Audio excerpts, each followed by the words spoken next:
Hey everyone, welcome back to CryptoCache. Thank you so much for joining me here. Happy Tuesday to you. Hope you're having an amazing day. We're going to take another look here at Bitcoin. Hopefully understand best practice and big picture. Get you on the right track in regards to what's going to happen next and potentially what the future might look like for Bitcoin. Obviously, a lot of us are still a little concerned with the price point being so low, but I'm not super worried, honestly. Been dollar cost averaging as per usual, so I definitely recommend you do something similar, just based on the simple fact that we're probably not going to see prices this low eventually in the relative near future. So is the bottom in? Are we going to look at that and find out much more? So that being said, if you're new to the channel, I'm not a financial advisor. I love teaching people to trade. Really hope you can learn something here today. And my goal is to help you become a better trader. So if you would like to become a better trader, CryptoCache.tech is the website. Link in the description below. We can go ahead and take a look at a lot of things together. As a matter of fact, I've got a trading academy, community, and signal group. So that's essentially an awesome part of my life, and over 200 members presently. Everyone's having a great time. So thanks again so much to my current members for the support. That being said, taking a look here at Bitcoin. So just kind of jumping right into the daily here. We can see we're still well below all the moving averages. Okay, so that's not really super important for the moment. Obviously, we want to be at least up over the 20 or the 50, but until we break that descending trend line that we're seeing here, until this trend is broken, there's no reason to get super excited. It's all well and good right now to be like, okay, cool, we got a nice green day here for a change. But once again, the traditional markets gapped up over the weekend, and essentially it's looking a lot better in the overall sense of things. And not saying that everything's just completely back on track and we're good to go, but in truth, at this point, we are seeing here that there's a strong chance that the actual everything that's in the market right now is looking good. So that improves the odds of Bitcoin doing well. Okay, so again, traditional markets, if you look at NASDAQ, up 3.2%, and S&P is up 2.5%. Now granted, we saw something very similar to this before in the past, where the price comes up and immediately comes back down.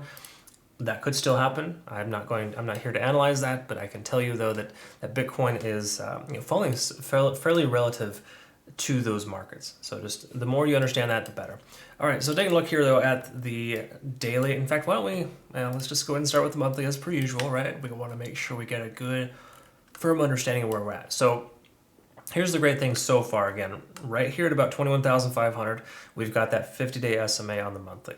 That's an important level in the previous past year for Bitcoin. In other words, anytime Bitcoin's come down to that level, it only did that like twice. It's come down to bounce off and continue higher from there. Okay, so we should anticipate the price action not going much lower here in the immediate future, and perhaps even in the relative near future. In other words, the next couple months, we may not see that $14,000 price point. Bitcoin is holding fairly strong right here. We're seeing a lot of volume accumulation at the 20 to 21,000 range. So, in a sense, it's going to take a little while before the price comes lower if it were to, but for now, we're seeing a little bit of a recovery, which is nice. That does not mean that we're out of the woods, of course, because we're we're pretty close to 45 on the RSI, so anything under 50 is a potential negative there. Because if you've seen in the past, anytime it's come underneath that, you can tell that the price action stayed there for some time. So again, anytime we've lost 50 on the RSI, the price has stayed below for a decent amount of time. That was roughly about a 6-month period. Okay, so we've been down below this roughly just say for 2 months. So hypothetically, it'll take about 4 more months left, or we have 4 more months until the price action's back up above. All right, so that's just kind of something to think about. Cool thing is the 50-day SMA is also a good strong support level in most cases. So, for the most part right now, if we can get the candlestick to close on the monthly right at the current price point of 21,500, we should be in pretty good shape. Okay. So let's go ahead and take a look here at the weekly. So with the weekly, what we're looking at is, of course, let's take a look here. Of course, we're looking at under 30 on the RSI, big surprise. So it's another one of those common characteristics that you see when the weekly is under the 30 and the monthly is under the 50. Those are two important things to recognize here. So taking a look here, of course, at that, we can see also the MACD is diverging as well to the downside. And we've seen this happening for some time, but it's continuously pushing lower. So it's really traditionally just a negative sign, but once again, with us being above that 50-day SMA for the moment on the monthly, That's a pretty good sign. So again, until the monthly candlestick closes, we really don't have any confirmation that we're on track, so to speak.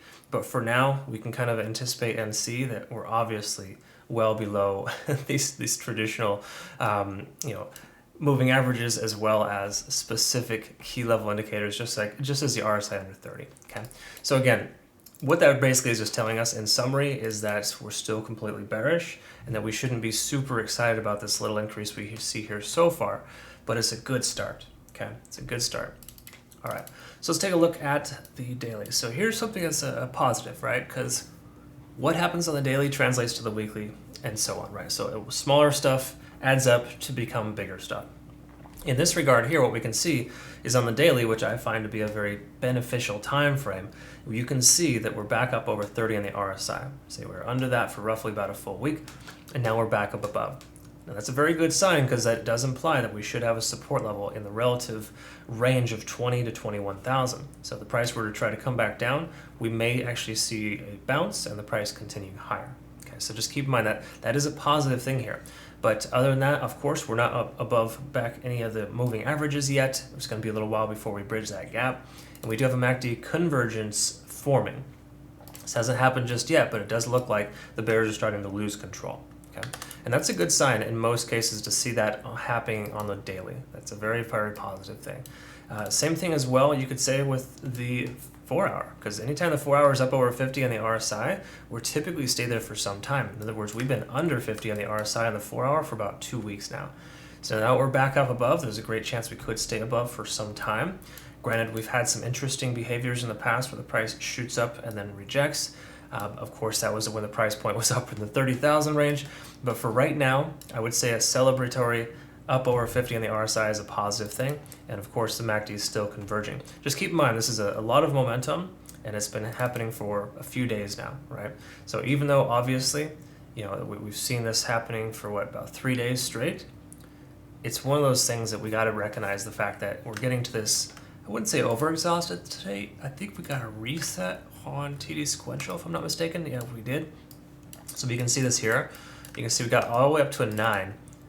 And then we got a reset because the candlestick came all the way back down. Then we're back up to a 3.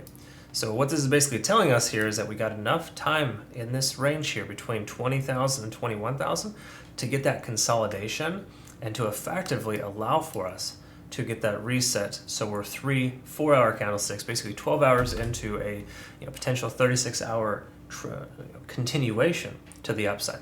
So really what that's just telling us here is that we still have more room to grow, and the likelihood of the price continuing higher from here is still greater than it coming down. Now yesterday, of course, we had that conflicting information where we saw that there was resistance level right around 20,800. The price kept getting rejected there.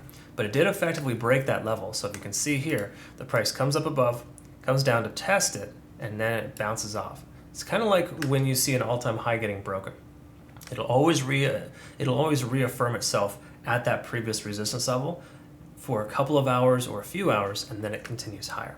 So that's basically what it just did here, which is positive. That's a very good sign here. So for the most part on the 4 hour, we're looking very good because we're up over the 20 and the 50-day SMA as well on the 4 hourly, and I think those are all positive signs here. Okay, and that's going to translate into a nice daily candle is what that's going to do for us.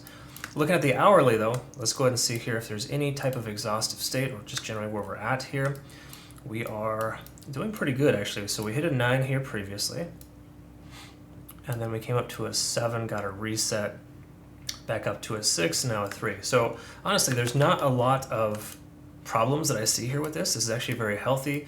This is somewhat of a staircase pattern. You can see it kind of working its way up these Fibonacci retracement levels. All these higher lows are perfectly in line with Fibonacci. So that really just tells us once again that it's making its way up, and there's a strong chance that we will see our next higher low up here at about 21,800. Keep in mind though, the price did get rejected out there as well, and with it having a decent amount of momentum over the last 3 or 4 days roughly, we can say that generally speaking, the price action may reverse and come back down. Again, I know that seems contradictory based on the simple fact that there's a lot of bullish signs here. I would say that there's more bullish than bearish signs in the short term, but we do need to acknowledge once again that there are a lot a lot of dead cats that are very potential. And I think until we can close soundly above just say 22,500, we don't really have much of a leg to stand on here. And the reason why I say that is because the price plateaued here for 3 days straight and then dropped like a rock from there. So right at about 22,500 is a case in point where the price action had trouble passing and couldn't recover from there. So until we can establish a higher high on the daily, I don't think we should celebrate prematurely. Okay, again, positive, this is wonderful. It's nice to see the price action where it's at compared to the last couple of days. But we need to acknowledge here that that we had a doji candle yesterday that does potentially tell us there's a potential for reversal. The traditional markets being green allowed Bitcoin to also have a nice green candle today. Okay, again, now those markets haven't closed yet. There's still a lot of trading left in the week, but those are all things factoring in. So just please understand, it's a lot more than just meets the eye. So that's kind of where we're at here for Bitcoin. I just recommend, of course, as per usual, if you have a trailing stop loss or a stop loss in place rather, make sure that it's fairly loose. We are trading ourselves in most cases without a stop loss for the moment based on the ranges that we're stuck within. So please understand, the reason why we're comfortable with doing that is based on the fact that we're position sizing smaller than usual based on the bear market. You want to make sure you always work within your risk tolerance, but if you're going to have trades without a stop loss, for example, make sure you're not going just willy-nilly and going full in. Make sure they're comfortable trades that work well for you, and you're comfortable with losing that if you were to put that money in, right? Again, the whole point isn't to lose your money. It's just that the sooner you can acknowledge the fact that you can lose your money at any given time, the better off you're going to be. And you got to respect the levels in which you're planning to invest with. Once again, different strategies for different scenarios. We're not always going to be in this type of situation. Traditionally speaking, I recommend having regular profit targets instead of really super tight profit targets like we've had recently. And that we have that in place to ensure that we secure profits, because you have to make sure that when these markets, the way that they're moving right now, 5 to 10% per day, you need to acknowledge the fact that it's a very volatile market, even more volatile than it has been previously, based on the amount of volume that we have in the exchanges, Bitcoin dominance being lower. A lot of things are factoring in. Okay, so that's kind of where we're at. I hope that made sense and you can benefit, of course. If you want to become a better trader, CryptoCache.tech is a site, link in the description below.